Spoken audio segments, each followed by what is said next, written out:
Workers clearing debris from a cafe damaged by Hurricane Harvey in Texas. The storm depressed September's employment figures, keeping some leisure and hospitality workers off the job, but their return and rebuilding efforts improved the picture in October.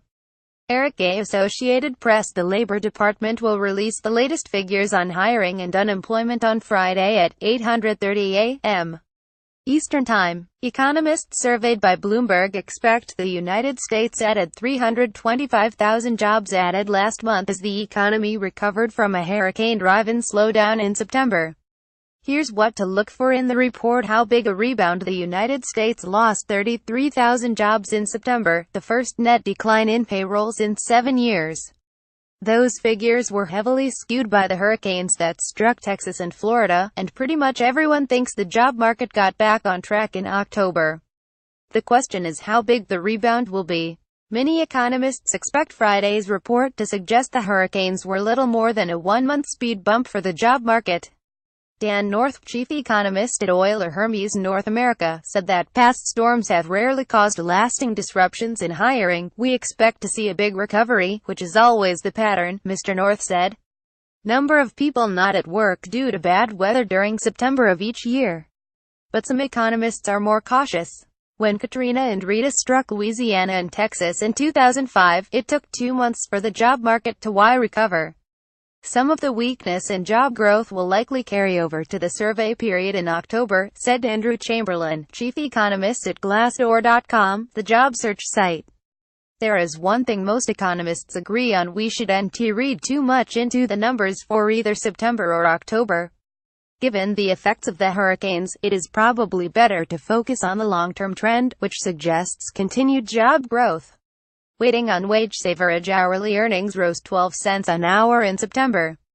That jump, one of the biggest one-month gains on record, may have been at least partly the result of the hurricanes. The storms pushed many low-wage restaurant and hospitality workers out of the workforce, at least temporarily, which pushed up the average wage. Most economists expect Friday's report to show more modest growth in October.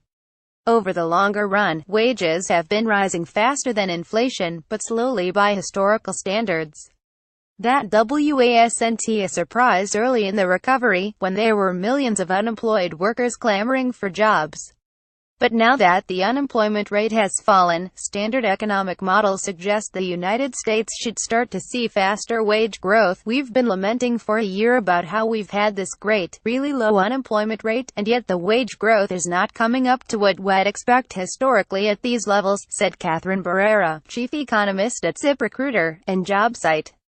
There are reasons for optimism. The Employment Cost Index, a more sophisticated measure of compensation that considers benefits as well as cash pay, was up 2.5% in the third quarter from a year earlier, its fastest pace in 2.5 years. Unemployment and the labor force. Last month's report may have been disappointing when it came to job growth, but another key measure of labor market health was much more encouraging. The unemployment rate fell to 4.2% in September, the lowest it has been since 2001, but the unemployment rate can be a misleading indicator. The government only considers people unemployed if they are actively looking for work. During the recession, millions of people abandoned their job searches as hopeless, and recent research suggests many of them still haven't returned to work. There are signs, however, that the strong economy could be drawing more people back into the job market. The labor force participation rate, the share of adults who are either working or looking for work, has been edging up recently, despite the of boomers leaving the workforce for retirement. Sectors to watch: the leisure and hospitality sector bore the brunt of the hurricane's impact, shedding 111,000 jobs in September. Most economists expect a strong rebound in October. The aftermath of the storms could also give a big lift to the construction industry, which is being called on to help rebuild after the storms. Don't assume there will be a big bump in construction jobs, though. Construction companies have complained for years that they can't find enough qualified workers, which could put a damper on hiring. Instead, the storm's impact may be felt mostly in wages, as construction companies are forced to pay more to recruit workers. We've seen some upward pressure on wages already, said James Sweeney of Credit Suisse in New York.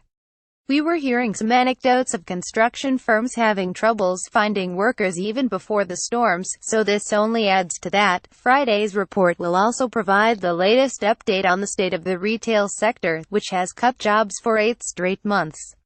Those job cuts have happened even as retail sales have been strong, a hint that the problem in retail isn't the state of the economy but rather increased competition from sellers such as Amazon. The issue is really the structure of the industry, Mr. Sweeney said.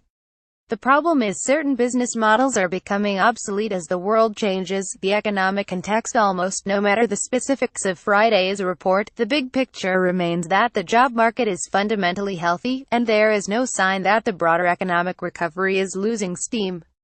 If anything, it seems to be gaining strength. Last week, the government reported that gross domestic product rose at a 3% annual rate in the third quarter, the second straight quarter of solid growth. Consumer spending, the dominant driver of economic growth in recent years, has stayed strong, with retail sales posting a big gain in September and consumer confidence hitting a nearly 17-year high earlier this week. But consumers are no longer alone in driving the economy forward. Stronger global growth has led to higher demand for American goods and services in recent months, aiding the manufacturing sector and boosting exports. It's finally feeling like the economy is starting to fire on multiple cylinders rather than relying solely on consumers, said Brett Ryan, an economist at Deutsche Bank in New York. The strong economic data is part of what will most likely give the Federal Reserve the confidence to raise interest rates at its December meeting. Even a weak jobs report, Mr. Ryan said, is unlikely to lead the Fed to hold off on a rate increase. Follow Ben Castleman on Twitter at Ben Castleman.